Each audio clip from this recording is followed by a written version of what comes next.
So let's jump in. What is the origin of the Pay It No Mind Challenge? How did you guys think of it? What inspired it? Tell us the whole origin story. Yeah, so last year during Pride, it was an interesting conversation I had with someone who was a little bit younger. She had just graduated college, and I asked her why New York Pride was in June, and she didn't have an answer for me. So what I really wanted to do is create something that honors Stonewall, Marsha P. Johnson, and Sylvia Rivera, these incredible people who were so present at the Stonewall riots and also after the Stonewall riots, kind of did all of these things to enrich the LGBTQ community and fight for their rights through the Gay Liberation Movement. So I really wanted to do something that kind of honors them and what they did and also acknowledges that we've got a long way to go. So I've been a member at CrossFit Queens, which is now going to be going under the misnomer Community Fitness of Queens, for the last year and a half, and they've been doing a lot of memorial workouts. So we did one for MLK. We just did the George Floyd one, which was through another gym. So after doing those, I kind of had the idea of like, why not do a workout for Pride? So I got together with a bunch of people from the fitness community and we programmed this workout, and we're excited to do it this year. So can you tell us what the actual workout consists of? Sure. So what we did is we created the main workout. So the main workout is pretty straightforward. We know that there are a lot of people who are still under quarantine, so we wanted to make it as accessible as possible. So there's absolutely no equipment that goes with this. It's all body weight movements. So it's 6 rounds of 28 squats, 24 jumping jacks, 17 push-ups, and then 6 burpees. And the reason it's kind of programmed that way is the 6 rounds is for the month of June, which is obviously Pride Month. The 28th was the day that the police raid occurred at the Stonewall Inn that sparked the Stonewall riots. So that's your 28. 24 was the age of Marsha P. Johnson when the riots happened. 17 was the age of Sylvia when the riots happened. And the riots themselves lasted 6 days. So we wanted to take numbers from history and put them into the workout. So if at the very least, those are the numbers and dates you kind of remember. Can you give us, for people that are unfamiliar, can you give just like a brief history as to what the Stonewall riots were and who Sure. Sylvia Rivera and Marsha Johnson's involvement in that was? Sure. So I'll start with Stonewall. Stonewall was a bar on Christopher Street, which is still there for anyone who's not a New Yorker. It was a bar that was kind of a safe haven for gay people. At the time in New York, it was pretty much illegal to be gay.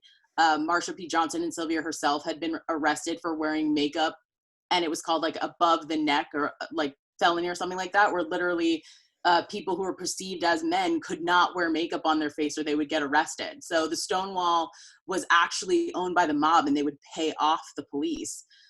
So whatever happened on June 28th, the police actually came to raid the Stonewall and take money from the establishment itself. And the gays who were there kind of had enough of it. They didn't want to be under the thumb of the NYPD anymore. So they started to riot. And there's this great story about the first brick thrown at Stonewall and the kick line of ladies doing Ziegfeld Folly type kicks with their own chant.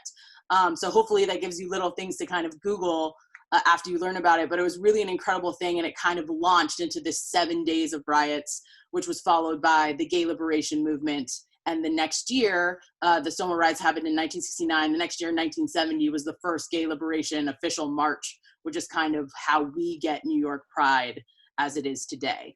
Marsha P. Johnson was a self-identified drag queen. And she was known as Marsha P. was Pay It No Mind, which is why we've called the challenge Pay It No Mind. She was kind of this incredible personality. In any documentary you kind of hear about Stonewall, she's always mentioned. She was very, very passionate about the gay liberation movement and making sure that trans people were also included as well as drag queens. So she kind of had this amazing ability to really pull together as many people as possible and stand up and fight. If you Google like images for gay liberation marches, you'll probably find an image of her along with Sylvia. So Sylvia was younger than Marsha, and Marsha was kind of like her mother, gay mother in all of this. And they were both, identified drag queens. And she was also there, you know, fighting and throwing things at the cops. She has a lot of quotes about, you know, cocktails are starting to be thrown, and then she knew it was an uprising, and she knew that they weren't going to take this anymore. So she was just a Latina, fiery woman who, you know, probably had she been born a little later would have officially identified as trans, but she kind of in her life went back and forth between her male and female personas. She, along with Marsha, experienced a lot of homelessness, so they together created this amazing house to house gay youth, not only gay, but also trans, and all of these youth from a walk of life to really come together and be safe. And later in her life, after the passing of Marsha, she kind of lost it a little bit, and she was homeless herself, living kind of right off the pier on the Lower East Side. And after going through this like tumultuous thing, she came back with a vengeance, and she kind of flew all over the world. And as Pride became this popular thing, she also really shown up for everyone. And her thing was know your history, you know who came before, know who fought for you before, because trans people and drag queens were getting written out of the story in the 60s and 70s. So she was very passionate about making sure everyone was included in everything. And she was also very up to date on the laws and political movements and all of that stuff. So she was just very in tune with everything that was happening at that time. So the 6 days of riots, correct? Correct. So the 6 days of riots, is that why the challenge lasts 6 days as well? Yes.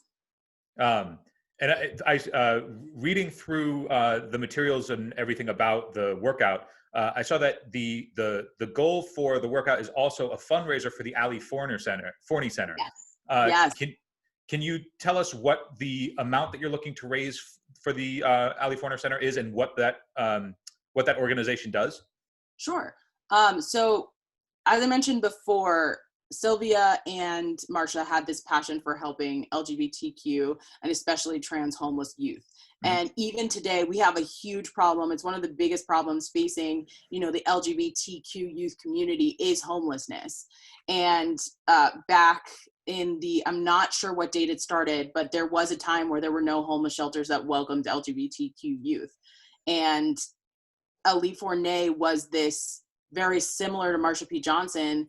She was a very effervescent Black drag queen who did what she could to help her community. And she is why the Ali Forney House was created after her murder. And they house LGBTQ youth. They have houses all over the city. They have programs to help them with health. They do education to help them kind of get back on their feet. And their goal really is to take in these people who have nowhere else to go and give them the tools to be able to live independently. And they're a huge organization here in New York. They do incredible work. And it's somewhere where I've been to their fundraisers before, so I know what amazing people they are and the work that they do, and it fit right into what Sylvia and Marsha kind of dedicated their life to after the Stonewall riots. So it really made sense for me and us to choose that as the fundraiser. And there's no real goal. We know it's the first year. We're trying to get it out to as many people as possible. So right now our goal is really 500. But with everything happening with COVID right now, Ali Forney has not been able to shut their doors, because at the end of the day, this is the home for their clients, and they can't shut it down. And if you go to their website, you'll see that a lot of their expenses have just grown because of the pandemic. So it was somewhere we definitely wanted to help, because they can't close their doors to people who just don't have a home. So, and the goal is for whatever your time in the workout is to be a suggestion for the amount that you donate? Correct. Yes. So in the functional fitness world, we have workouts for time, right? And that's just easy. And you try and beat your friends and you write it up on the board and you get all excited and whatever. So we kind of took that idea of the workout for time.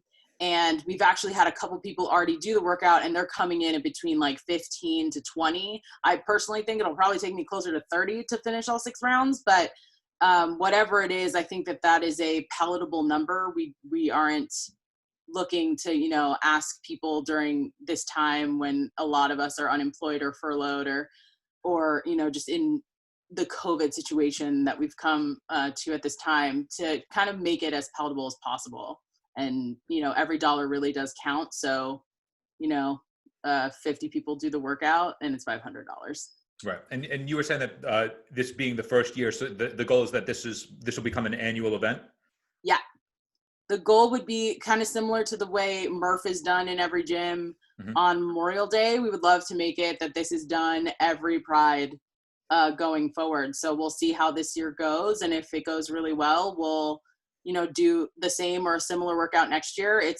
We're kind of taking it a day at a time and really seeing if this is something that's great. It's an easy way for the fitness community to kind of give back to the LGBTQ community, because it's an incredible, easy way to just, get your workout in and give back. Is there a place where, for those that are doing the workout, that they can either record a part of it or say something and share that they are, I guess, part of the movement now? Sure. Yeah, of course. We have our own Facebook page and our own Instagram. So what we really, really want to do is we want to encourage people to tag the Instagram and the Facebook, and we'll share all of the videos that we see come in with the tag for the thing on our platforms. But also,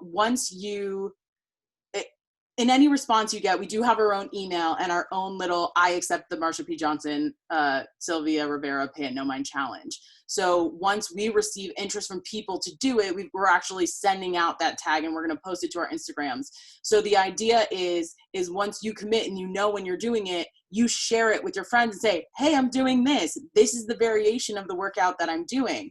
Because we did the straightforward workout, which is no equipment, no anything. But I know people who probably see that workout and go, oh, easy peasy, I can get that done in 8 minutes. So we've done a functional fitness workout with weights, simple dumbbells, and we added some devil presses in there for people who really thought it was easy. We've done a HIIT workout, which is obviously a little bit more, a little bit faster. We've got jumping squats in there, step ups in there, plank jacks in there, and then a running option, because a lot of people who are especially working out during this time are really focusing on their running. So something as simple as running 1,969 meters for 1969 or 6 miles for the month of June, whatever your running level is, we're kind of trying to make it so that anyone can participate. But yeah, just throw it up that you've done it and we'll share it. We've had 3 people do it already. I think we're at $64 raised. So we're really excited to see everyone do it. And if you're in Astoria, we'll probably be able to post a couple times to come out to the park and do it. We're hoping that the community on the event page and on the Facebook page kind of reach out and say, hey, I'm here. I'm in Brooklyn. Does anyone want to do it with me? And kind of create a community that way, especially since we're all separated by 6 feet right now. Mm. And that for anybody who's watching, is Astoria in New York, because Milly is in Queens. But this is for, if regardless of where you are in the country or the world, this is an open challenge that you're capable of doing and sharing and being a part of. Absolutely. But I just want to remind everyone or highlight the fact that this is a group of New York fitness people, which is why we've chosen the Forney House, which is a New York-based organization. There are so many organizations to support now. It was just, I've always thought, think globally, act locally. So this is kind of our way to give back to our local community in New York. And, Stonewall was a New York riot. So that's why we've kind of chosen it the way that we did. Is there anything further that we should know before we take on this Pay It No Mind challenge and bring the heat and raise some funds for the Ali Forney Center? I think we've done a really nice job in covering it, Phil. We are really excited to be featured. We're super excited to see who does it and which variation you choose. Like I said, there's a HIIT workout, functional fitness with weights. There's a running option and even a partner option. I have people who I've spoken to about this workout that are like 28 squats 6 times. I don't think that I can do that. grab a friend, split the reps, do, 14 and 14 each, or you do one round, they do one round. We're really trying to make it so it's not an intimidating undertaking. And if you have any questions, we have several fitness professionals that are answering emails and answering messages to say, oh, I can't do push-ups, what can I do instead? Or, oh, I sprained my ankle, I don't know that I can do all of those squats. We'll kind of figure it out, and as we say in the functional fitness world, scale it to make it work for you so you can do something. So we're here to support any questions you have about the challenge, the workout, and what we're doing, and we hope that you can join us June 28th. Milly Millhauser, thank you so much for coming on. Thank you so much. We hope that everybody can join the Pay It No Mind challenge, and we'll see you there. Yeah.